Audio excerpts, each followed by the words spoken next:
How come nobody's ever tried to be a superhero? Well, I don't know. Probably because it's fucking impossible, dipshit. Why, putting on a mask and helping people? How's that impossible? Well, that's not superhero, though. How's that super? Super's like being stronger than everybody and flying and shit. That's just hero. No, it's not even hero, it's just fucking psycho. I have a question. What exactly makes a hero? To be a hero, is there some quality that someone has to be born with? Is it something that can be learned through experience? Can just anybody become a hero? When people think of ideal superheroes, names like Superman, Captain America, and if you want to go as far as referencing anime, even heroes like All Might often come to mind. These are heroes that inspire others through their courage and selflessness, as most heroes would, but they're mainly admired because they're morally upright from the beginning. However, I don't think I can say the same for Spider-Man. You know, the funny, nerdy, teenage, or adult, depending on the continuity, webhead that we all know and love. Well, most of us. But, you know, he's a hero that balances crime fighting with regular life struggles. And a lot of people can relate to this guy because everybody goes through, well, you know, life. But unlike many traditional heroes, I would argue that Peter Parker doesn't even come close to beginning as perfect or noble or even responsible, which is something big that he's known for. With great power comes great responsibility. As a matter of fact, there are tons of moments where he uses his powers selfishly, even after receiving them. It's only after his mistakes lead to serious consequences that he begins to change. And with that being said, for some reason we can all still agree that Spider-Man is a hero. But the reason as to why he's heroic is more complicated than people think.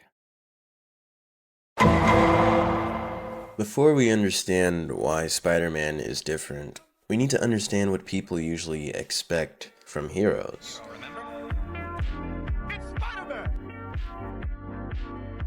When most people picture heroes, they picture someone who saves lives, who sacrifices, who puts themselves in harm's way. When people think of the ideal and perfect superhero, Superman is usually the first that comes to mind. Someone who's essentially good from the beginning. Noble by nature, if you will. Moral almost by default. And there's actually real academic weight behind that image. A 2011 study by Franco, Blau, and Zimbardo in the Review of General Psychology defines heroism as voluntary action that's morally courageous and made in service of others, usually at a great personal cost. By that definition alone, Superman would qualify easily.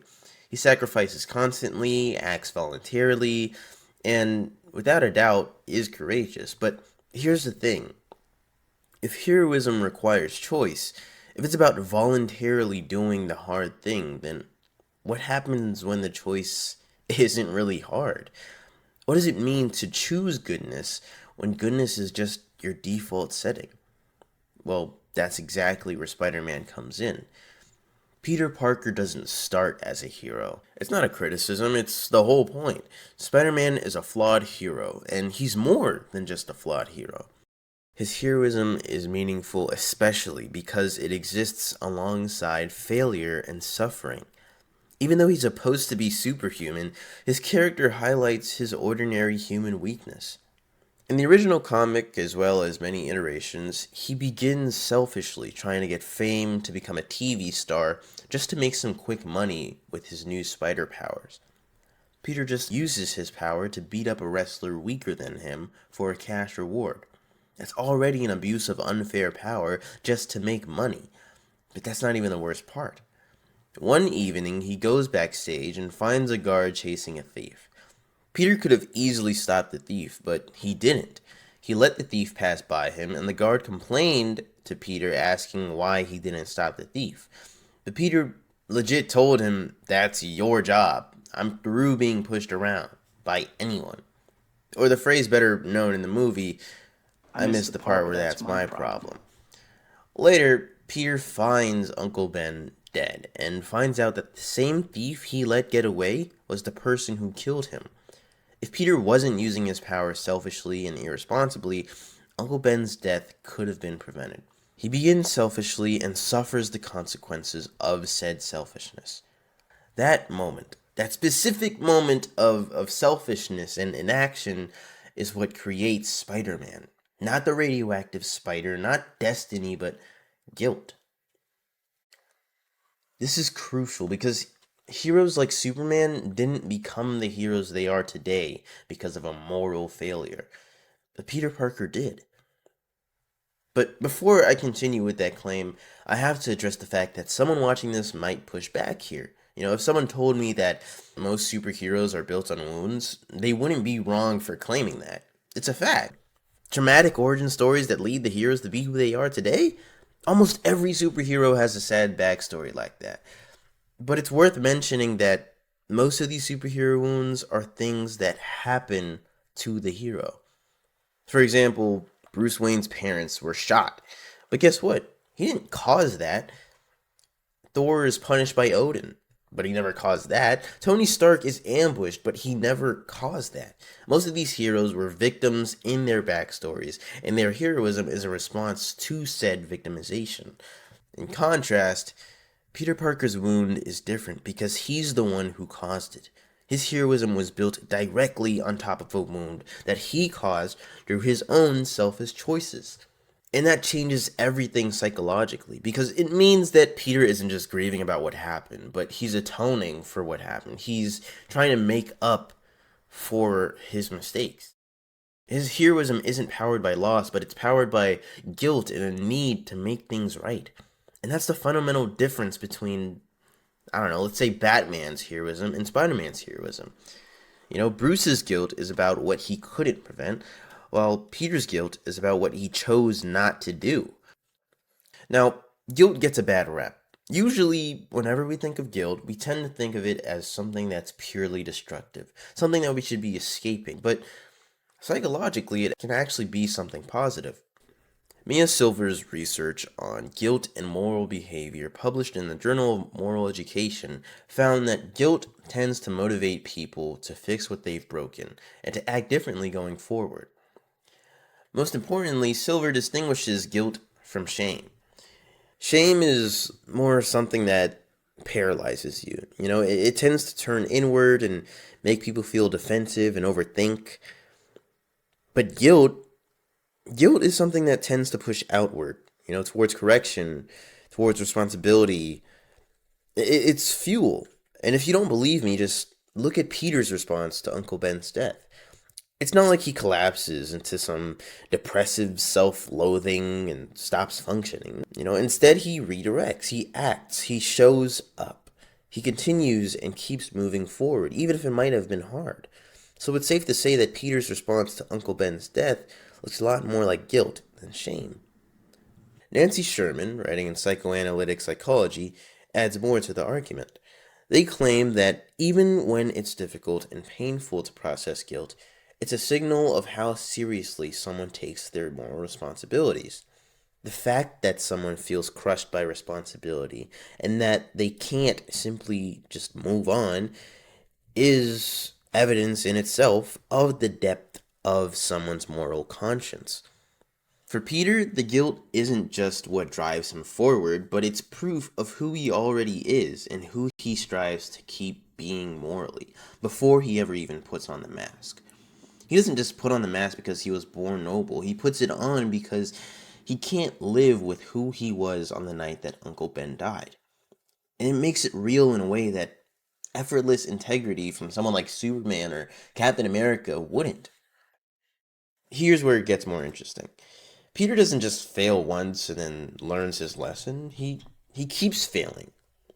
Over and over and over. Isn't that right? Again. He fails Gwen Stacy. He fails Aunt May over and over. He misses important moments. He makes wrong calls in battles. He lets his personal life collapse under the weight of a responsibility that he never even asked for. He's always behind on rent, always tired, gets fired, dumped, and just humiliated in general. Sometimes all in the same week. And while it could seem like a writing flaw, it isn't. Funnily enough, this just happens to be a design choice. I would argue that it's actually a writing success. Stan Lee and Steve Ditko designed Peter Parker to be the everyday guy. Not a god among men, but a man among gods. Someone who carries extraordinary responsibility while living a completely ordinary, difficult, weird human life. You know, bills, jobs, loneliness, heartbreak, being late. These things don't stop just because you have to save the city. The mask still goes on over a person who's struggling and imperfect, but most of all, just still trying. And this is what separates Peter from the icons. Heroes like Superman exist on a different plane. I don't say that as a diss on Superman. I love Superman. Who doesn't love Superman? He's an amazing superhero, but that's just it. In mainstream media for most of his history, it's leaned into just how powerful and noble he is. At this point in his history, he's an ideal, a thing to aspire towards. It doesn't help that he's not even human, so the ideal feels even further away from a human's reach than it normally would with other human heroes. Best believe that people respond to that accordingly. I mean, whenever people look at Superman, they think, man, I wish I were like him. He's like the ceiling, the picture of what a person could be if they were essentially more than a person. But when people look at Spider-Man, something different happens. They think, he's actually kind of like me. And obviously not in the sense that, they can just lift a bus or crawl on walls, but it's because they recognize his life. We've all been late and overwhelmed and guilty and, maybe even broke. We've made selfish calls and had to live with the consequences. People know what it feels like to be responsible for something bigger than yourself when you can barely even manage the small things in life. Spider-Man feels relatable because he feels like a person navigating life. Superman, in all of his greatness, can easily feel like a dream. This gets at something philosophically important. Basically, if goodness costs you nothing, if being moral is just your nature, like it's as easy as breathing, how much credit do you really even deserve for it? There's a long tradition in ethics of arguing that virtue isn't really virtue unless it's tested. That someone who's never tempted by selfishness and never chooses otherwise hasn't really demonstrated anything. Aristotle believed that virtue isn't a feeling. It's not something you're born with, like, eye color or your height. It's something you practice, a habit that you build, a repeated choice, especially through pressure. He calls it archetype, excellence of character. Character, for Aristotle, is forged. It doesn't arrive fully formed. Immanuel Kant pushed this even further. He argued that a person who does good effortlessly, someone who's simply naturally kind, and who never feels the pull of selfishness, actually deserves less moral credit than someone who struggles and chooses rightly anyway.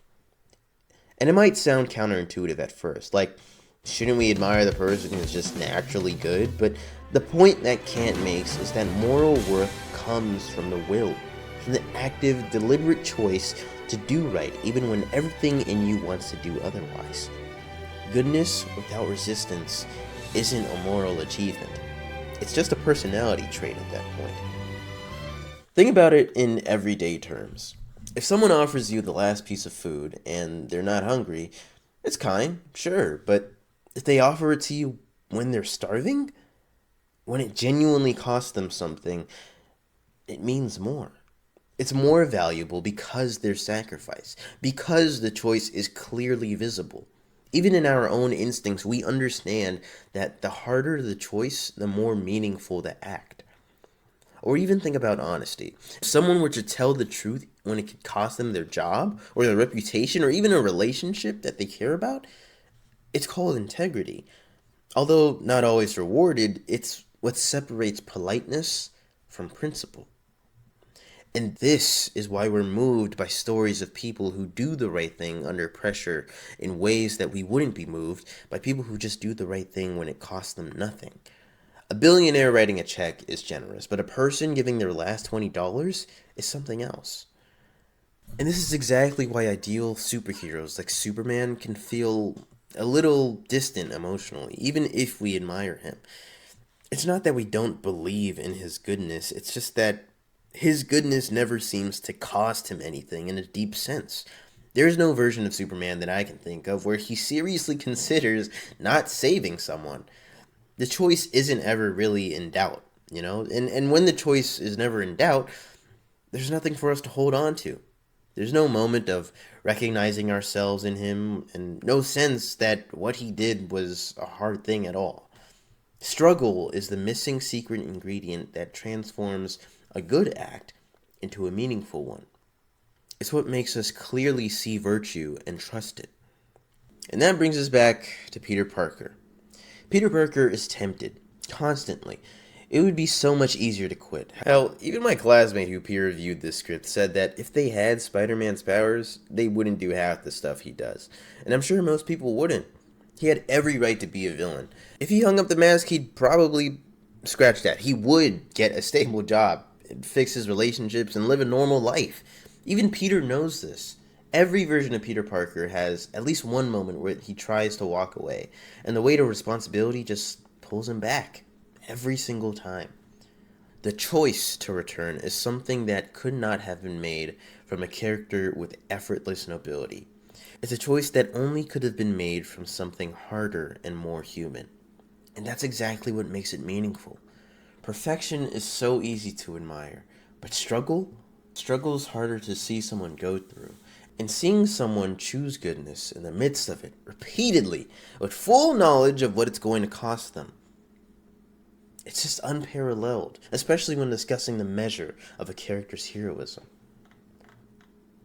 This is why in Spider-Man Into the Spider-Verse, the most important line isn't about power. It's anyone can wear the mask. Even Miles Morales doesn't inherit Spider-Man's abilities through some divine bloodline. He stumbles into it. He's scared, and he has no idea what he's doing, and doesn't even know if he's supposed to be Spider-Man. But he steps up and becomes Spider-Man anyway. Why? Because the mask was never about being the best or the strongest or about being the most naturally heroic in the first place.